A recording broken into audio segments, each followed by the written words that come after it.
Selamat sore semuanya. Masih pada puasa kan ya? Ya, jadi perkenalkan saya Hafiz. Saat ini saya beri kesempatan untuk memberikan sedikit hal dengan tema The Golden Rule of Financial Planning. Jadi saya akan memulai presentasi ini dengan sebuah pertanyaan. Kenapa sih kita harus melakukan sebuah perencanaan keuangan? Kalau saya jawabannya simple. Cuman dua objektif, kaya atau kaya raya. Udah itu aja. Kenapa? Karena sebenarnya banyak orang salah mengira kemakmuran itu atau kekayaan harta itu berasal dari source income yang besar. Dananya harus gede dulu, penghasilannya harus gede dulu. Ini salah besar. Paradigma ini harus diubah dulu sebelum kita melakukan perencanaan keuangan yang lebih jauh atau lebih lanjut. Sebagai contoh nih ya, saya pernah baca sebuah artikel. Jadi pada kenal Mike Tyson kan ya? Siapa? Petinju, benar. Petinju kelas dunia, dia di sepanjang hidupnya, dia berhasil mengumpulkan harta 5,2 triliun teman-teman. Bayangkan 5,2 triliun itu beli ikan tajil, gedung ini tenggelam mungkin ya. Jadi 5,2 triliun dia bisa menghasilkan di dalam hidupnya, tapi di akhir perjalanan karirnya dia meninggalkan hutang senilai hampir 500 miliar. Bayangkan dia udah capek-capek cari uang, menghasilkan uang 5 triliun, tapi di akhir hidup dia meninggalkan hutang. Lah kenapa? Karena dia salah mengelola keuangannya, karena dia tidak mampu merencanakan keuangannya. Nah, berawal dari situ maka kita harus menyamakan mindset dulu. Kita harus menjaga sikap kita atau pandangan kita terkait harta. Banyak orang termasuk masyarakat kita di Indonesia menganggap harta ini sesuatu yang tidak penting gitu ya. Padahal perintahnya jelas berjuanglah dengan harta dan jiwa. Artinya urgensinya itu cukup cukup penting gitu dan harus kita perhatikan sesama. Jadi harta tidak penting, kemudian belajar terkait keuangan itu tidak perlu dulu karena saya masih merasa muda, belajarnya terlalu rumit dan alasan-alasan lainnya membuat kita jadi malas nih untuk merencanakan keuangan. Kita jadi malas untuk mencari tahu sebenarnya gimana ya cara mengelola keuangan, gimana ya cara membangun aset atau membuat source of income yang jauh lebih besar dibanding kita hanya bergantung pada satu penghasilan saja. Jadi mindset ini harus kita ubah dulu, harus kita perbaiki dulu agar ketika nanti kita belajar tips atau langkah-langkah yang lebih detail terkait perencanaan keuangan itu lebih masuk ke dalam kita karena keuangan itu sudah bersahabat dengan kita. Setuju? Jadi mindset ini kalau teman-teman sudah masih punya ya harus kita ubah dulu, harus kita luruskan dulu, baru kita belajar tahap-tahapan yang lebih detail terkait perencanaan keuangan.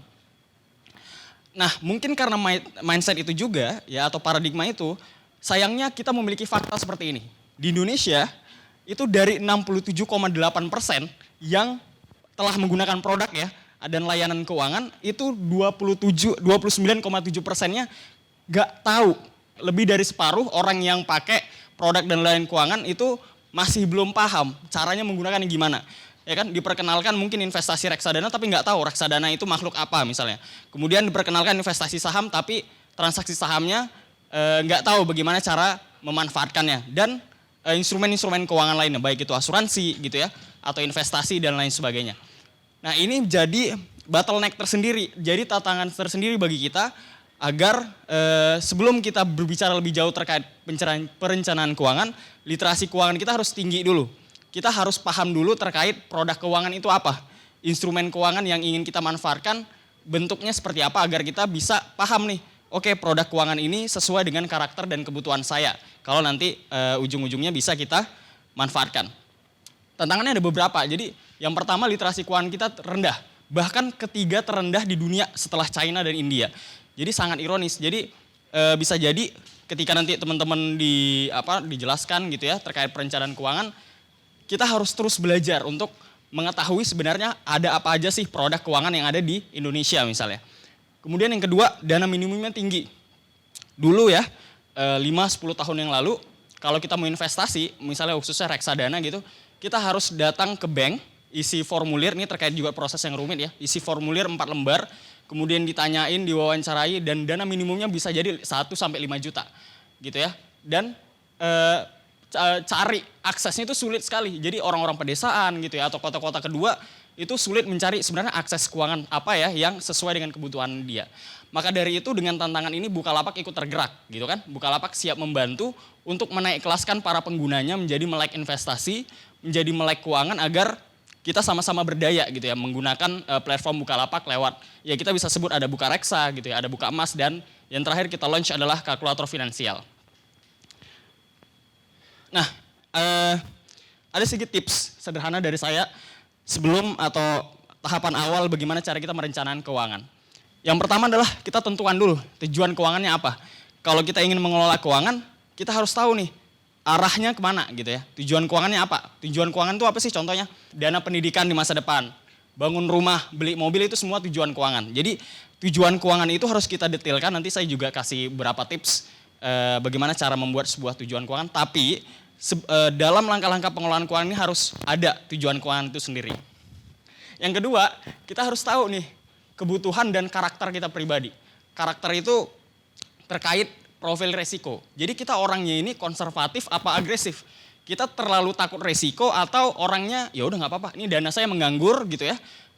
Mau di dananya diendapin atau diinvestasi 5 tahun juga nggak apa-apa. Itu karakter pribadinya beda-beda dan bahkan dalam profil risk itu ada wawancaranya, ada item-item yang harus kita jawab.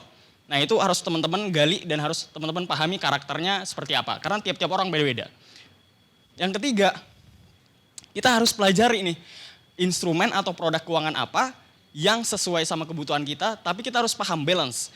Manfaat atau coverage yang dia atau produk keuangan itu tawarkan apa, sekaligus resikonya. Nah kebanyakan dari kita hanya tergiur pada manfaatnya saja gitu ya. Misalnya returnnya, wah returnnya 20% per tahun misalnya. Atau wah imbal hasilnya atau balik modalnya bisa 6 bulan gitu kan dan lain sebagainya. Tapi kita nggak tahu resikonya gimana gitu kan. Keadaan pasar untuk ketika memanfaatkan produk investasi atau produk keuangan itu sudah pas atau belum. Jadi itu harus kita pahami dalam dua sisi, resiko dan manfaatnya. Jadi kita nggak kaget nih ketika wah 6 bulan lagi kok turun ya. Ya nggak kaget karena kita tahu bahwa sebenarnya dengan keadaan pasar seperti ini ya memang harus seperti itu gitu. Jadi nggak komplain atau merasa terganggu gitu ya standar hidupnya. Nah, terkait tadi tujuan keuangan, message-nya adalah ini. Jadi, kalau misalnya kita nggak tahu gitu ya, kita mengelola keuangan itu untuk apa, kita misalnya nanti bertanya dengan financial advisor, kondisi keuangan kita seperti apa, kalau nggak tahu tujuannya, berarti ya akan ngawang-ngawang gitu. Kita hanya cuman, kayak mengidentifikasi masing-masing anggaran, mengalokasi pendapatan, tapi ujung-ujungnya nanti bisa jadi di akhir bulan akan habis lagi. Akan siklus lingkaran setan itu akan berulang terus karena kita nggak tahu nih keuangan kita sebenarnya untuk apa. Ada yang untuk mungkin capainya 3 tahun, tercapai 5 tahun dan lain sebagainya. Jadi hal ini sangat urgent kita siapkan atau kita tentukan. Ada sekitar 5 tips ya atau 5 indikator gimana caranya kita membuat sebuah tujuan keuangan yang ideal, yang tepat untuk kita nanti bisa sama-sama capai dengan instrumen keuangan yang kita tentukan atau kita pilih ya. Spesifik ini artinya kebutuhan apa sih yang ingin kita capai? Tadi saya sebutin ada menikah gitu ya, mobil, beli rumah, atau haji, umroh, dan lain sebagainya itu adalah tujuan keuangan. Jadi harus spesifik nih tujuannya seperti apa. Yang kedua, measurable. Jadi tujuan ini harus bisa diukur secara finansial. Harganya berapa? Biayanya berapa? Di masa depan itu beda loh harganya dengan masa saat ini atau yang disebut dengan present value dan future value. Itu juga perlu kita analisa gitu ya. Jadi misal harga rumah hari ini 200 juta misalnya, bisa jadi ketika kita ingin capainya 3 tahun bukan 200 juta lagi tuh harga rumah. Bisa jadi 400 atau 500 juta. Jadi hal-hal seperti itu yang perlu kita identifikasi tentang pengelolaan keuangan. Yang ketiga, attainable atau memungkinkan nggak sih untuk dicapai. Agar apa? Agar kita ketika menentukan tujuan keuangan itu nggak ngawang-ngawang atau nggak bias lah. Dan kita juga punya courage atau tergerak untuk mencapainya karena memang mungkin untuk dicapai gitu. Yang keempat, R. Sesuai nggak dengan nilai hidup yang diperjuangkan. Nah ini biasanya hubungannya adalah agar kita bisa mencari cara gitu ya, mencari wadah agar si tujuan keuangan ini memang harus saya capai. Jadi ada mungkin kalau kita nentuin tujuan keuangan gitu ya kita jadi agak ragu gitu karena wah untuk apa ya saya mencapai tujuan keuangan itu toh nggak sesuai sama nilai hidup saya, toh tidak terlalu urgent dan paradigma lain yang harusnya kita selesaikan gitu ya di awal sebelum kita nanti mengetahui sebenarnya cara mencapai tujuan keuangan itu seperti apa. Yang terakhir adalah timely. Kita harus tahu kapan tepatnya tujuan keuangan ini akan kita capai. Jadi ada yang 1 tahun gitu ya, ada mungkin yang 3 tahun, ada mungkin yang 5 tahun, atau mungkin lebih dari 10 tahun untuk mencapai tujuan keuangannya. Nah ini untuk apa? Untuk kita mengetahui diversifikasi cara-cara atau mengalokasikan penghasilannya untuk mencapai tujuan keuangan. Jadi misalnya beda nih, ketika kita tujuan keuangan oke, misalnya ada yang ingin beli rumah 3 tahun lagi. Itu beda cara dan wadah untuk mencapainya dengan, oh saya mau haji 5 atau 10 tahun lagi, itu beda. Karena alokasi investasinya atau alokasi penghasilannya itu harus lebih diversifikasi lagi atau lebih bervariasi. Ini saya kasih contoh gitu kalkulator finansial, teman-teman bisa coba di atau available mungkin masih di desktop ya. Untuk yang goal investment ini, jadi let's say ini tujuannya adalah menyiapkan dana pendidikan 500 juta dan lama investasi 5 tahun. Kita bisa bandingkan untuk mencapai ini ada produk reksadana apa aja. Ini karena kebetulan cara mencapai adalah investasi di reksadana ya. Ada banyak return yang bisa kita pilih. Mulai dari 4%, 13% dan sebagainya. Nah ketika pilih produk kita akan tergerak untuk berinvestasi reksadana di Bukareksa misalnya. Jadi hal-hal seperti ini yang akan menggerakkan kita atau menjadi atau memberikan pemahaman kepada kita untuk lebih paham lagi menentukan tujuan keuangan. Nah untuk pengelolaan keuangannya sendiri saya singkat dengan 3B. Yang pertama adalah kita harus belajar, terus belajar, ikuti kajian, ikuti buku, seminar-seminar seperti ini. Karena ada banyak ya produk investasi itu yang mungkin belum kita ketahui. Ada reksadana, ada asuransi, ada saham, ada properti, ada emas dan lain sebagainya. Jadi kita tahu nih, oh kayaknya emas itu nggak sesuai sama karakter saya deh. Karena returnnya itu kecil banget, saya nggak suka yang returnnya kecil-kecil gitu. Ada kan orang yang seperti itu. Aku tuh ketika kita tahu saham, wah saham ini volatile banget ya. Saya takut nih kalau misalnya returnnya turun sedikit, saya udah nggak bisa tidur gitu. Jadi hal-hal seperti itu yang harus kita pahami dari awal. Yang kedua, berhemat. Jadi konsepnya adalah kalau nggak penting jangan dibeli. Kalau penting semahal apapun baru dibeli. Gitu. Jadi jangan tergiur dengan misalnya wah diskon 99% gitu ya. Waduh, ketika beli di refund uangnya. Jadi konsep spending yang hemat itu akan membantu alokasi keuangannya ke yang ketiga, bisnis dan investasi. Jadi yang ketiga bisnis dan investasi. Nah teman-teman ada mungkin yang gak happy atau belum siap berbisnis gitu. Ada banyak orang yang mungkin mental bisnisnya masih belum ada. Tapi ada pilihan kedua yaitu investasi. Nah investasi ini alokasi penghasilannya bisa kita diversifikasi. Bisa kita variasikan ke dalam berbagai bentuk produk gitu ya. Nah dari segi investasi sendiri sebenarnya bukan juga masalah uangnya harus banyak, bukan. Kita lihat simulasi ini.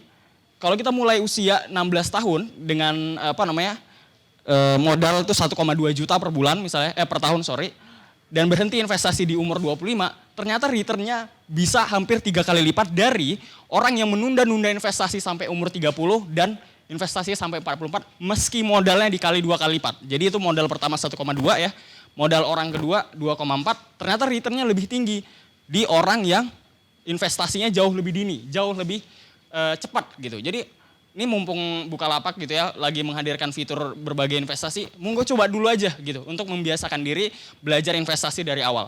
Warren Buffett ya, orang terkaya kedua di dunia, belajar investasinya tahu tahun berapa atau di usia keberapa? Di usia 3 tahun, bayangin. Kita usia 3 tahun ngapain? Mau gundu gitu ya. Jadi harapannya teman-teman di sini belajar investasi itu dari awal. Coba aja dulu nggak apa-apa. Toh investasinya jelas gitu ya, nggak bodong, menghasilkan return yang menjanjikan dan lain sebagainya. Jadi teman-teman bisa belajar investasi dari awal.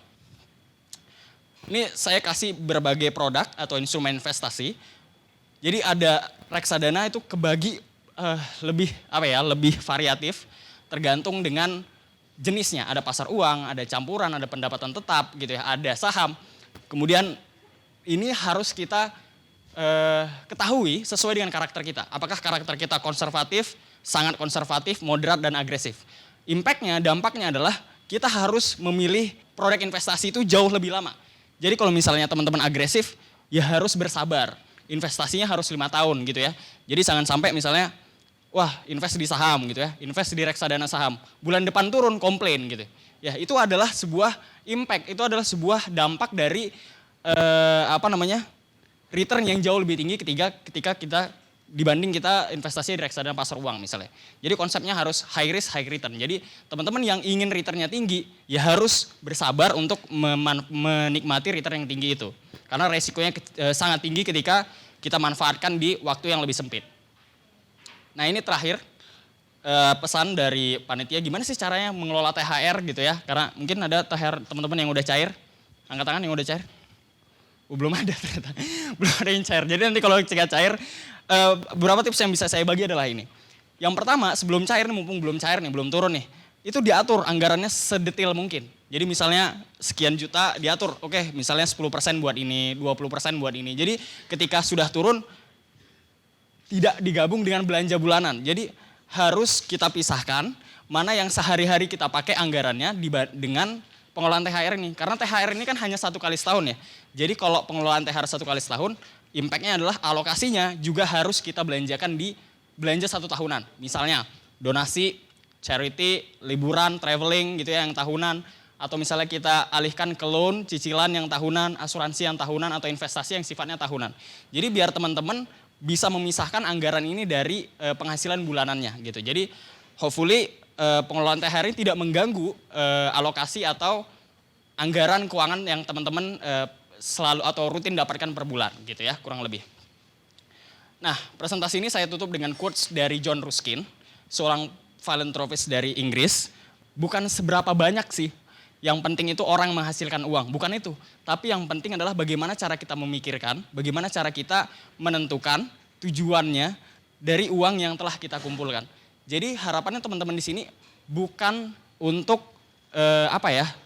bukan untuk bagaimana caranya ya saya mengumpulkan uang sebanyak mungkin dari penghasilan saya sekarang, bukan seperti itu. Tapi bagaimana cara teman-teman mengelola keuangan yang ada sekarang agar alokasinya bisa lebih bermanfaat dan sesuai dengan nilai hidup teman-teman yang ada di sini. Nah saat ini Bukalapak sudah menghadirkan berbagai fitur gitu ya. Ada Buka Reksa untuk investasi reksadana, kemudian ada Buka Emas untuk teman-teman yang ingin jual beli emas. Ada kalkulator finansial juga untuk teman-teman yang ingin mencoba dan menghitung sebenarnya tujuan keuangan saya apa ya. Bagaimana cara mencapainya, kemudian ada juga ya berbagai kalkulator lain, kalkulator KPR juga ada, itu bisa teman-teman manfaatkan sekarang. Jadi harapannya teman-teman di sini selain paham, nanti juga ada di presentasi kedua, selain paham terkait keuangan, bisa langsung terjun atau bisa langsung mencoba bagaimana caranya memanfaatkan produk keuangan yang sesuai dengan kebutuhan dan nilai kehidupan teman-teman saat ini. Sekian dari saya, terima kasih, semoga bermanfaat ya. Assalamualaikum warahmatullahi wabarakatuh. Buka aja Bukalapak.